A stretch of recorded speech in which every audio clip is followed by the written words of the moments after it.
Volodymyr Zelensky abre la puerta a la posibilidad de negociar con Rusia, con la mediación de Qatar. Los intensos y recurrentes ataques rusos sobre la infraestructura energética ucraniana han llevado a millones de ciudadanos a enfrentarse a un invierno sombrío, sin acceso adecuado a electricidad y calefacción, en un país donde esta época representa un desafío constante. En un país donde el invierno puede dictar la vida o la muerte, el hecho de que 42 de sus 95 transformadores de alto voltaje estén inoperativos resulta ser un asunto de máxima gravedad.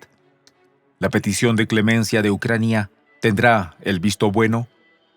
Los detalles a continuación.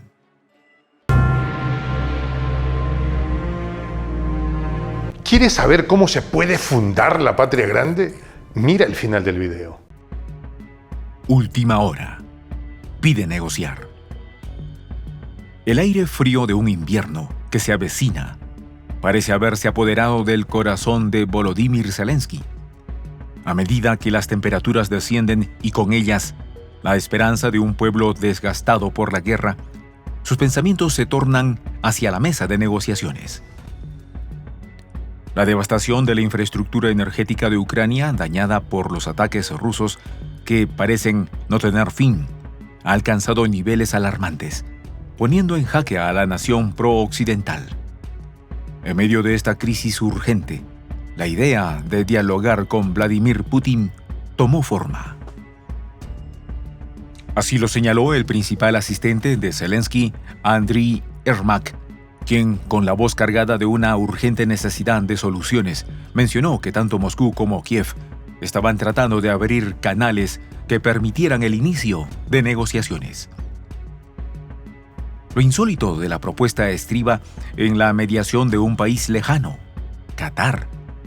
Esta nación del Golfo Pérsico, en un acto casi paradójico, se encuentra en la posición de servir de intermediaria en un conflicto que ha captado la atención internacional y que desborda las fronteras del continente europeo. La situación es crítica. Los constantes asaltos a la red eléctrica han provocado que se tema por el desarraigo de las aproximadamente 500.000 personas, un dato escalofriante que retrata cuán frágil es la línea entre la vida y la penuria en Ucrania. Con el próximo invierno a la vuelta de la esquina, la desesperación por restablecer la luz, el agua y el calor hace que cualquier atisbo de tregua suene a esperanza. A Kiev no le importa que Qatar actúe como mediador en las negociaciones con Moscú sobre seguridad energética, reiteró Yermak, subrayando la aceptación de Ucrania de cualquier ayuda.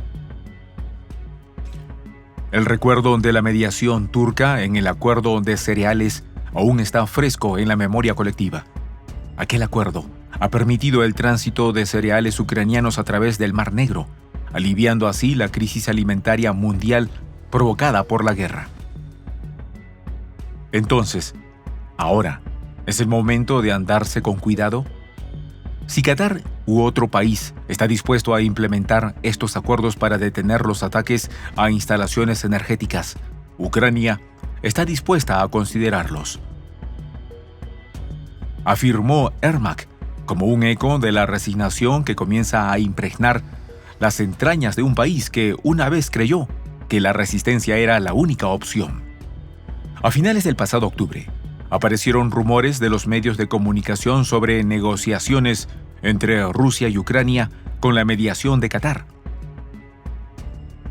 Se había informado de que un mediador de Oriente Medio estaba ayudando a las partes a acordar detener los ataques a las instalaciones energéticas. Sin embargo, el Kremlin se apresuró a desmentir la información de los medios occidentales. El vocero Dmitry Peskov dejó claro que tales rumores eran rellenos ajenos a la realidad. En este tira y afloja de declaraciones, la tensión entre ambas naciones es palpable. Mientras Ucrania se tambalea al borde de una crisis humanitaria potencial, Rusia continúa su estrategia militar, una obra maestra caótica que ha atrapado a Europa en un matiz de inestabilidad y temor. El trasfondo de esta crisis no se puede desvincular de la historia geopolítica que ha llevado a este punto.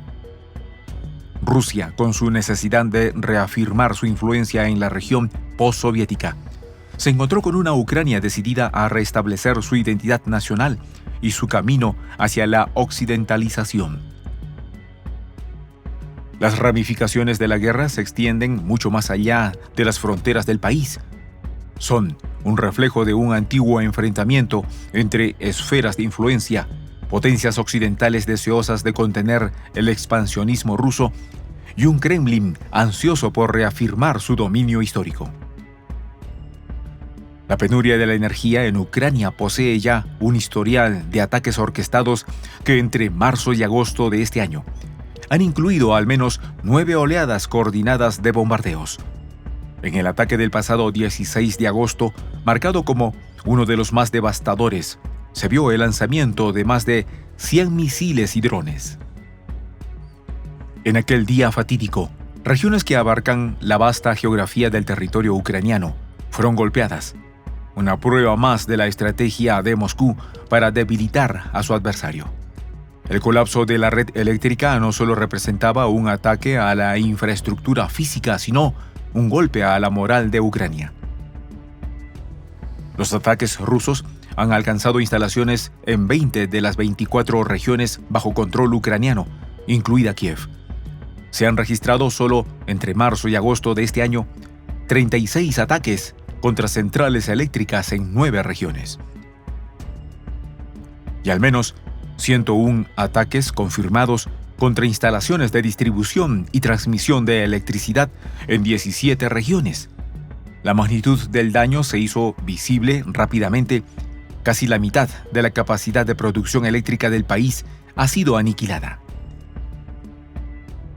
Las centrales que antes alzaban su capacidad hasta los 44,1 gigavatios quedaron como meros vestigios de lo que una vez fueron.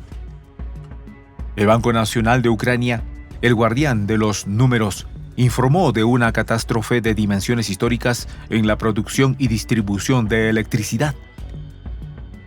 En un país donde el invierno puede dictar la vida o la muerte, el hecho de que 42 de sus 95 transformadores de alto voltaje estén inoperativos resulta ser un asunto de máxima gravedad.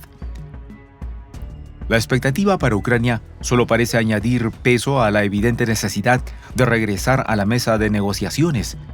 Si antes los discursos en el Parlamento ucraniano resonaban con firmeza y resuelto patriotismo, ahora el ambiente es el de un pragmatismo acentuado por la realidad. La guerra ha desgastado las aspiraciones de muchos, y en este contexto, la aceptación de los términos que Rusia pudiera poner sobre la mesa parece una opción que, aunque amarga, podría eventualmente aliviar el sufrimiento de la población. Yermak ha indicado que no se han celebrado negociaciones directas entre Moscú y Kiev, pero sí hay una abierta disposición hacia una mediación y que el marco temporal para estos acercamientos depende tanto del Kremlin como de las circunstancias cambiantes del terreno. Al observar el tablero de estrategias de la guerra y los constantes golpes recibidos, la pregunta que emerge es inevitable. ¿Qué condiciones estaría dispuesto a aceptar Zelensky para poner fin al conflicto? La urgencia de su situación se traduce en una dureza de espíritu que, aunque delineada por la necesidad de supervivencia, también implica una toma de decisiones difíciles. Aceptar las condiciones de Rusia podría significar una rendición parcial, un paso atrás en las aspiraciones occidentales. En esta comunidad nos juntamos para, por ejemplo, conversar, interactuar, tener puntos de idea distintos, pero, por ejemplo, también tenemos un club de lectura donde leemos fragmentos de libros que consideramos que son importantes para crecer intelectualmente. También, por ejemplo, hacemos algo como lo que hace nuestro amigo el jefazo ahí en Bolivia. Les cuento la experiencia que me parece fascinante. Él tiene un restaurante ahí en Bolivia y en ese restaurante, ahí viene lo que tiene, un televisor. Y ustedes dirán, pero qué impresionante, ¿en qué contribuye que un restaurante tenga un televisor ahí en Bolivia? Una cosa muy importante, porque él, cada vez que abre su negocio, prende su televisor y pone los videos de Prensa Alternativa. Con eso, todos los días, poco a poco, con pasos muy concretos, él hace que toda la gente que vaya a su restaurante vaya insumiendo el concepto de la patria grande. Y así, pasito a pasito, estamos construyendo la patria grande. Son esos pasos pequeños pero concretos que hacen posible que el proceso de la construcción de la patria grande sea algo que ya comenzó. Un hecho dinámico que no tiene retorno en la historia. Y de verdad, a nosotros nos gustaría que tú seas parte de esa propuesta. ¿Qué tienes que hacer? Muy simple. Dale clic en el botón unirse.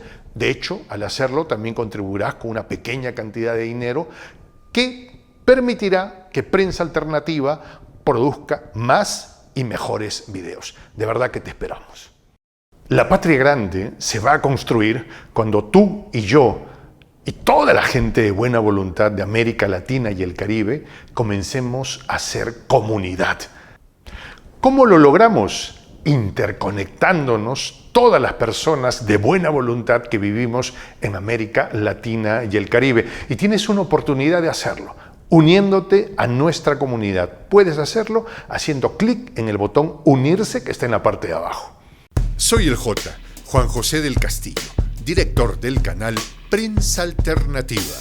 Si quieres ser parte de la comunidad de la Patria Grande, suscríbete a nuestro canal. Si es que quieres que te lleguen las notificaciones cada vez que subimos un video, activa la campanita. Si quieres apoyar a nuestro canal económicamente, puedes hacerlo a través de PayPal. El enlace está en la descripción del video. A nombre del equipo de Prensa Alternativa, me despido con esta expresión en el quechua milenario, Tupananchis Kama, cuya traducción es hasta volvernos a encontrar.